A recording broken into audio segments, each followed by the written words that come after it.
Getting Oriented, Part 2. What happens next can be oversimplified into three major factors. First factor, the Crusades. Under the banner of Western Christianity, Europe marched against the infidel, often Muslim peoples living in lands connected with the Bible, but not uncommonly Eastern Christians of various sects. By bringing in wealth from the Holy Land, the Crusades secured the power of landed barons and the Church. Cluny, Burgundy, France. The practice of pilgrimage was a holdover from ancient paganism and avidly practiced throughout the Middle Ages. Indeed, pilgrimage is such a powerful human experience that there is no religion in the world without some form of this transformative journey to the divine. At the same time, pilgrimage is big business. Monasteries became important and wealthy way stations along the road to Santiago de Compostela, offering pilgrims both physical and spiritual shelter on their journey. Churches and cathedrals began springing up like miracles. These edifices required sculpture, painted interiors, and altar screens and images. The monks required books and images as well. This was a huge engine driving the creation of art. Cluny became a model for cathedrals all over Europe.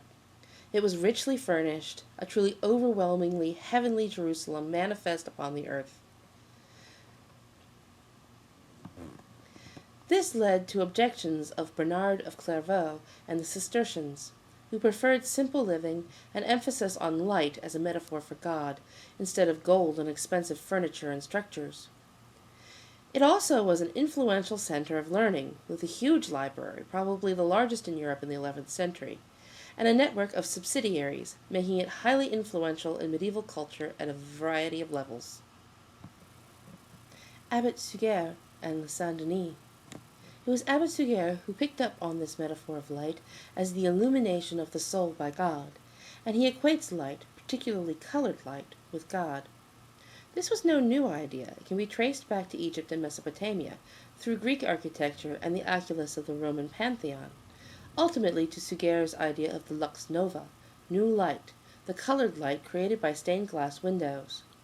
These windows served not just as wall openings for light, but also for screening the sacred interior space from the mundane exterior space.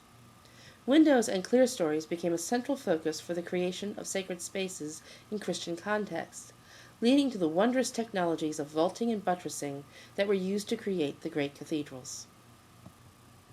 Hence we reach 1250, with the completion of Notre Dame of Paris and the façade at Rheims. Let's look at the sculpture on Rheims. Remember that the medieval world did not see itself distinct from Rome. Yes, they had moved on from the glorious past, but they were still considered Romans. Rheims artists were interested in the Roman classical style, in the forms and effects that they could achieve using the tools of classical imagers. Their goal was not naturalism, but elegance. At Rheims we see the weight and volume of Roman art, but the anatomy is off. The S-curve of the bodies was more important than the accurate anatomy. This imitation of ancient classical models, this interest in the classical world, is very important for the birth of the Renaissance. And it is at this point, where naturalism and classical models are regaining interest, that we begin this semester's story in Padua around 1300. Conceptions throughout the history of the world have always been more important than perceptions.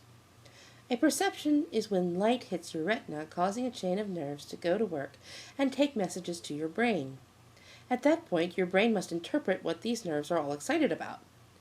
All your experience then comes together and has a quick committee meeting, and then decides things like green and leaf, or round and ball. After that, they can reconvene and decide things like pretty or fun. The first step in the process is perception. You perceive light and sound. And then comes identification, which can be culturally influenced. Green leaf and round ball. Finally, you come up with your conception of the thing. What is important about it? Why do you care about it? How does it relate to you and your experience of the world? This includes aesthetic judgments like pretty green leaf, or cultural conceptions like a round ball for playing a fun game. These cultural conceptions are what we are trying to understand when we study art and art history. How do conceptions change? How do they remain the same? How do we, here in the 21st century, sitting in Virginia, connect with people and their experience in France in 1250, Germany in 1500, Italy of 1600, or even Japan around 1800? Even folks in the Midwest around the turn of the century. How do we understand them, and how do they affect our lives? We will begin our discussion of these ideas this semester with a look into the birth of the Renaissance, a period that defines academic study of history and art today. These were the people that determined the difference between the ancient world and their own world. People of the Middle Ages did not see their world as any different from that of ancient Greece and Rome. The Renaissance world, both the Italian Renaissance and the Northern Renaissance, made conscious efforts to connect their worlds to the past, but made a clear distinction between that past and the modern world.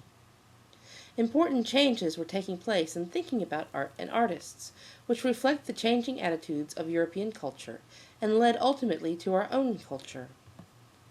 Another very important point to remember as we look at these objects, major art, that is, sculpture, painting, and architecture, was much less common in 1500 than it is today. In our modern world, we are bombarded by images, billboards, t-shirts, cheap books, postcards. These things did not exist 700 years ago. Paper and paint was expensive. Images and space had far more power than they have today, so individual major works of art had far more impact on their time and culture, and have come to have a powerful influence on our lives today. When choosing what to bring to you in this beginning course, I have selected images that had as much impact as possible to make the clear point of how art and culture interact.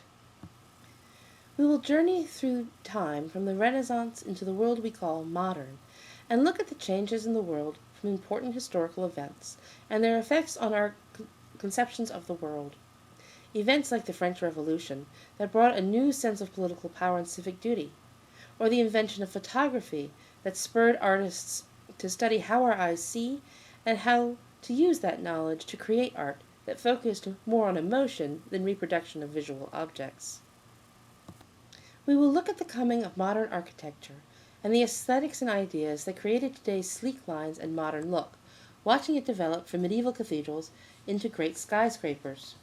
We will also consider the changes in the idea of sculpture and the changes that lead away from art as a product of important patrons and civic expression to that of personal genius and personal expression. We will also consider the changes from a world of major patrons to that of the museum and the impact of the museum on art today.